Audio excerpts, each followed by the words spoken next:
Hey, I'm Ari from Team Cherry. I'm one of the co-directors, along with William Pellin, who's not here with me today. I do a lot of the art, animation, level design, all that kind of stuff, and we basically just share all the tasks to make games like this. I'm Matt Griffin. I'm the PR marketing director and also lead tester, voice actor, just basically anything that keeps them focused on the game, I'm gonna handle it. Awesome. And what are you guys showing here at TGS 2017? We're showing off the Japanese version of Hollow Knight for Steam. Switch is coming soon to all territories, and we think that's probably the main target in Japan. But releasing first end of the month, around Halloween maybe, so end of next month in Japan. We worked with Kakahashi Games to do the translation. It's a 40,000 word script, so that is like the biggest undertaking ever, especially when it's one of these games that's super quiet. You don't even see a lot of the script unless you start digging for it. And we're also showing off some of the new Halloween content, which is a free downloadable pack called The Grim Troop. Brings new bosses, new quests, all that kind of jazz. Awesome. And you guys were a Kickstarter hit. Can you talk about your experience in crowdfunding and how it's kind of tied you into a community of sorts? Yeah. Oh, yeah, it was great. It's like, look, we came from hobbyist game development, game jams, that kind of thing. So the first game that we really developed to the size of being a potential commercial product was this one. And it was the best avenue for us to immediately access an audience, get some visibility in the product, and it was even through Kickstarter that a lot of sites picked it up. It got a lot of trailer sort of spread, all that stuff. And then we had all of those backers follow us the whole way and champion the product throughout its development and then post-launch. So yeah, really fun. We did a lot of stretch goals. They almost killed us, but we're glad we did them. Game ended up huge as a result, which we think is kind of cool. Got to do, some ridiculous stuff as a result. So I remember one of the stretch goals was a Wii U version, is that right? Yeah, but basically, Switch wasn't a thing, when the Kickstarter was going on, and it just made sense to move to the newer platform and just deal with the PR firestorm, I guess. No, it wasn't that bad, actually. No, people understood. In fact, it was actually something that, almost 100% of the backers who were on the Wii U were really eager for the Switch anyway. So knowing the time frame, they were dead keen to see it switch over. And it was pretty much, it was a unanimously positive response when we said, hey, we are bringing it to the new platform. We're working with Nintendo to make it happen.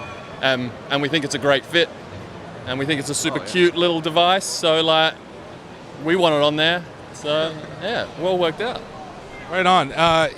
Let's talk about the game a little bit. One of my favorite things about it is the level progression is kind of tied to powers, your different abilities. Can you talk about platformers of the past that may have influenced your design decisions when you were making this game?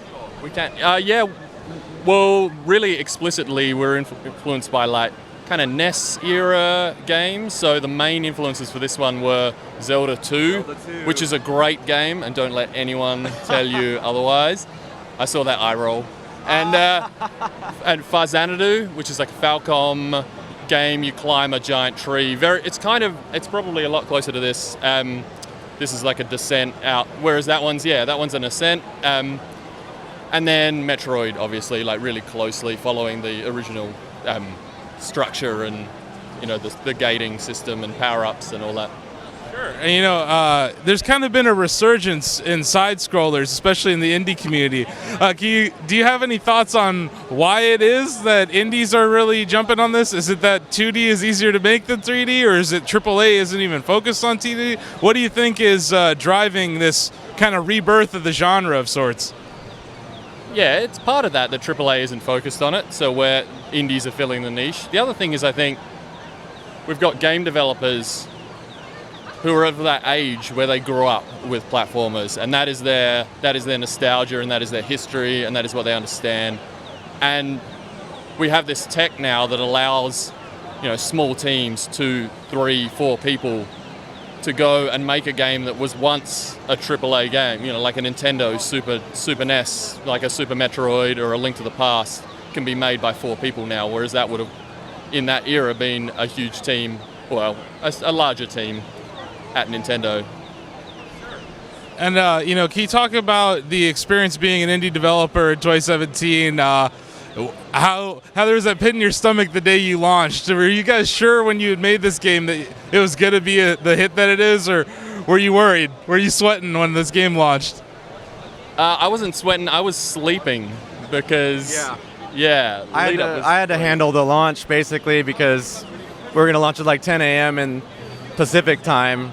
So they're asleep and they're just like, Matt, you take care of it, and no pressure, And I was like, yeah, sure. I've done it before. I clicked the button on a couple other games. No big deal. But I had from the marketing perspective, I came into the game later on because when I saw it, I was like, okay, this is gonna be great.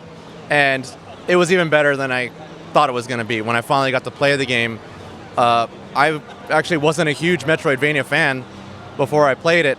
And this game, the pacing is so much quicker and the combat is more challenging than other Metroidvania games I've played. I fell in love with it. It's my #1 Metroidvania game. So I just knew I had to get people talking about it. It's a long game, so word of mouth is easy.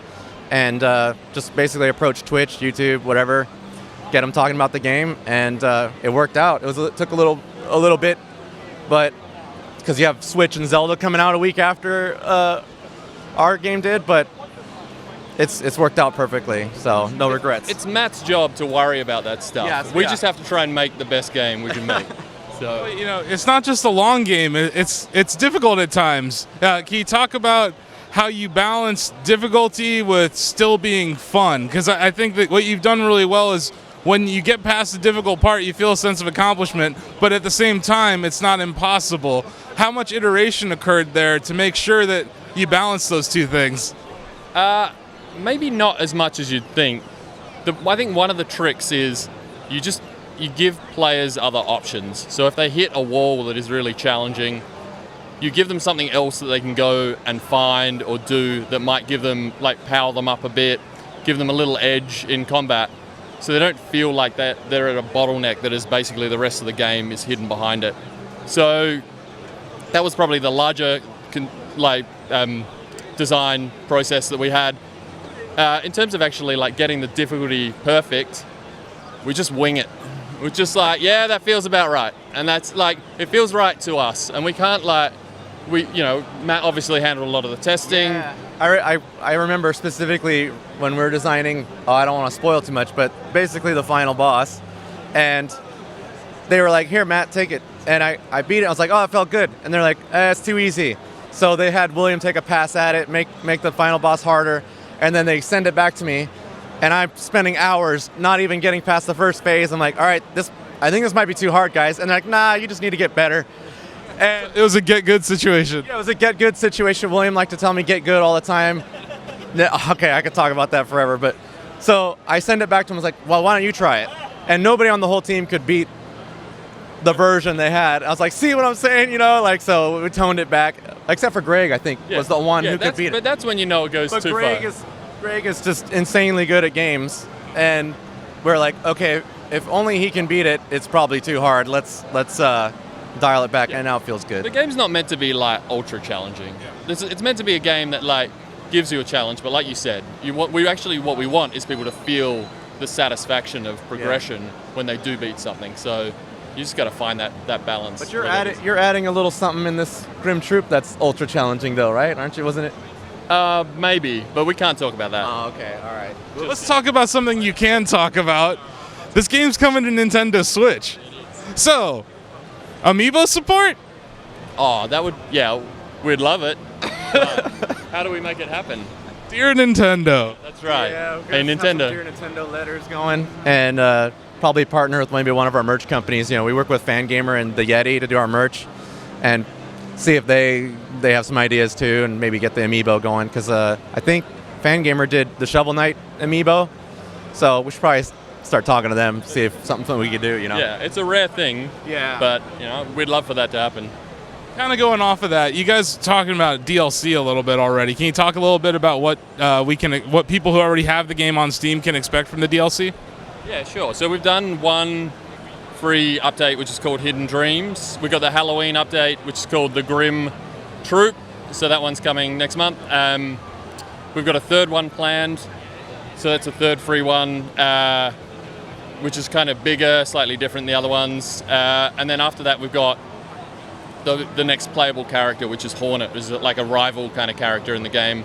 And that one's bigger again. So we've got four planned plus Switch. So we're already kind of dying under the weight of all of that, but it's getting there.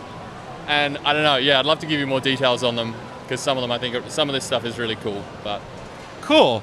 We have a development community. A lot of our users, our 21-year-old forum, they grew up as teenagers playing games. So a lot of them have become devs, and a lot of them are indie devs. Do you have any advice to someone who's trying to make a game and trying to succeed in the games industry in a very competitive landscape?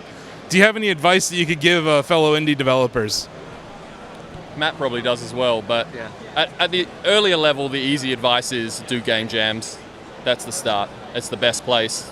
There's a community, you get to meet other people, you get to do things on a small scale, and you get to experience all the stages in that condensed time frame. And the most important stage, or one of the most important stages, is that how to finish a game, like how to package it so that people can actually play it. And I think that's a really valuable thing. Beyond that, well, there's a lot of great middleware out there that's available, like Unity and Game Maker and RPG Maker, and a lot of it's free to use, to learn with. And so just develop a skill and use that as a gateway. And jams are a great way to meet other talented developers in your area, or even remote, to work with people remote. All the games I've worked on, I've worked remotely with the teams. I didn't even meet Ari until, 2 days ago? For the first time, and we worked on Hollow Knight together. So that's the tricky part about finding other people to work with you, but game jams are a way to do that. My advice usually is just start with a small idea and try to finish that and overcome the challenges, that learning process through that first small thing, and then build on that. Make a larger game until you're going into commercial kind of stuff. Cool. Well, just to wrap up, we have a slogan at Shack News, say, do it for Shack News. Can you guys look at the camera and say, do it for Shack News for us? Yeah. Do it for Shack News. Oh, yeah.